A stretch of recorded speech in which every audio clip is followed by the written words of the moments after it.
Like most things in Wuchang Fallen Feathers, the skill tree in this game is a bit tricky to grasp when you're just getting started. They even gave it an impossible to remember name, the Impetus Repository. We've spent hours in this world and have discovered various ways to make the most out of your skill points. So here's how the skill tree in this game works, and which skills to get first in Wuchang Fallen Feathers. When you start the game, various skill tree branches in the Impetus Repository will be closed off to you. The skill tree looks limited to start with, but when you activate the first node of each branch with red mercury essence, you'll see that branch open up dramatically. 5 out of the 6 possible branches revolve around the different weapon types, and they will unlock as you receive your first weapons of each type. The 6th branch, which goes off to the left, features general skills and abilities, and is available from the start, so let's begin there. The first node that you can unlock here is Skyborn Call 1, which allows you to hold more Skyborn Might at once, going from a limit of 1 to 3. There are many skills and spells that require more than one charge of Skyborn Might, so you'll be missing out if you don't grab this. Either side of this node are your health potion upgrades.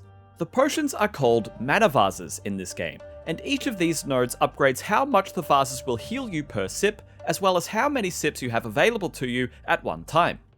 These nodes are special in that you don't activate them with red mercury essence. Instead, you'll need to activate them with special resources called Forgotten Remembrances and Lost Remains. You'll find these resources inside glowing golden chests throughout the world. Also, be aware that you can activate these nodes up to a maximum of 3 times. You just have to have enough of these special resources to do so. Once these 2 nodes are maxed out, you can progress further down the tree to find 2 more of the same nodes for further Manna vase improvement. Each weapon branch is unique, but there are some skills which permeate through them all, and they're usually important to get. Being able to launch charged heavy attacks quickly in this game is a must for almost every weapon type. This is because landing a charged heavy attack behind small and medium-sized enemies immediately opens them up for a devastating Obliterate strike, which is consistently one of the best ways to deal damage to normal enemies and bosses alike. Each weapon has a skill that allows for quick, charged, heavy attacks at the cost of 1 Skyborn Might.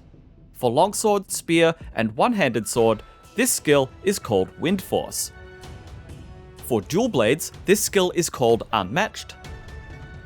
And for Axe, this skill is called Shudder and Crush. Be aware though that because the One-Handed Sword heavy attack utilizes many thrusting strikes, and only the last strike of this combo opens enemies up for a critical attack, this weapon is a bit less strong for this tactic. If you want to increase your damage output with a certain type of weapon, you need to activate Weapon Mastery nodes. These nodes are similar to Manna vase upgrade nodes in that they don't require Mercury Essence, but instead require the use of specific upgrade materials found throughout the world. Weapon upgrade materials are all of these different types of red feathers. They are usually found as rewards for defeating difficult enemies or exploring off the beaten path, and the different rarities will allow you to unlock the higher tiers of these mastery skills. Each of these nodes can also be upgraded multiple times per node, and can be found multiple times throughout a single skill branch to help you improve your damage. Now, let's go over the first weapon skills you'll want to unlock for each weapon type, starting with Wuchang's first weapon, the Longsword.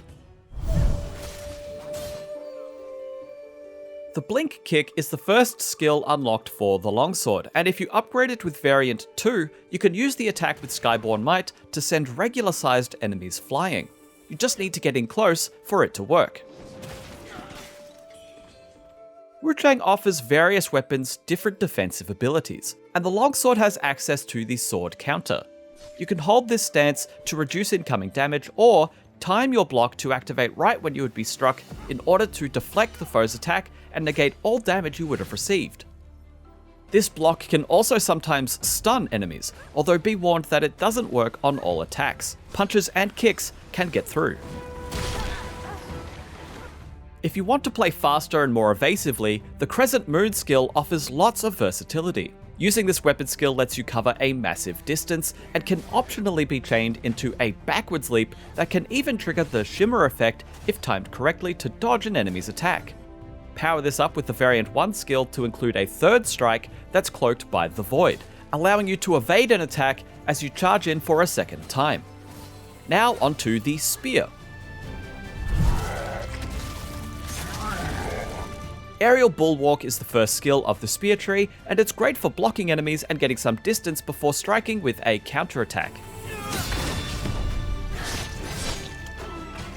Tucked away further down the line is the Aerial Bulwark variant, which makes your counter stronger by giving you 4 charges of Skyborn Might, as well as the mitigation buff, which reduces damage taken for a time. If that more defensive style isn't quite your speed, then look to Solar Leap. This is an offensive skill that's excellent at closing the distance, while also making use of a unique effect of the spear, the Boldheart effect.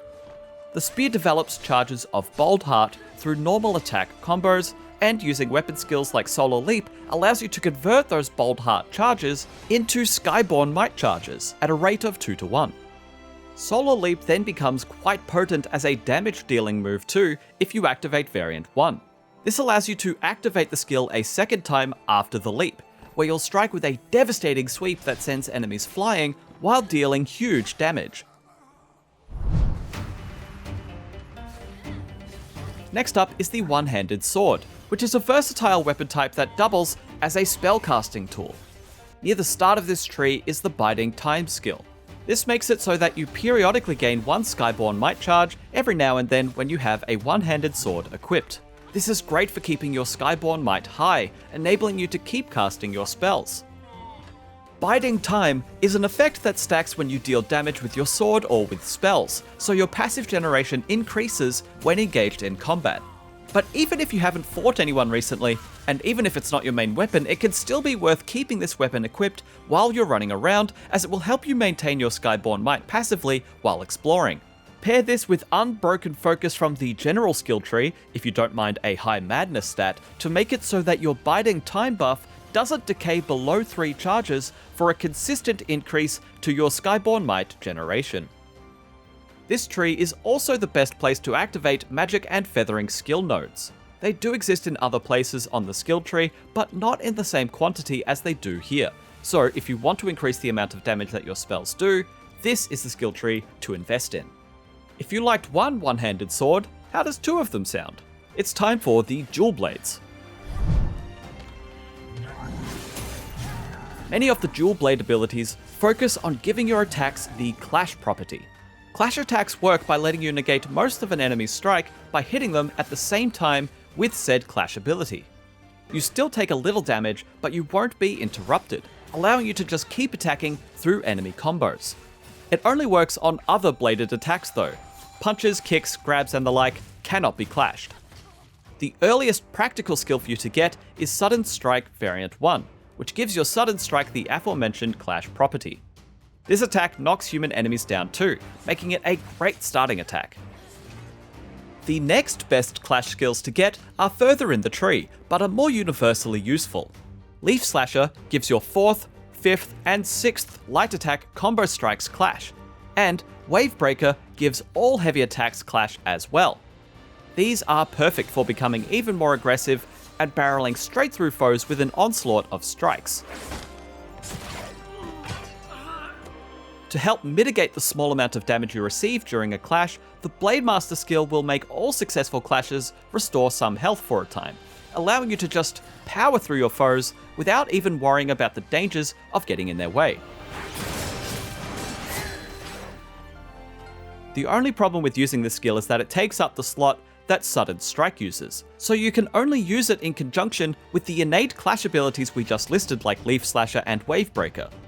If you do go all in on Clash attacks though, give Blademaster a shot and see just how long you can go without healing using this ability.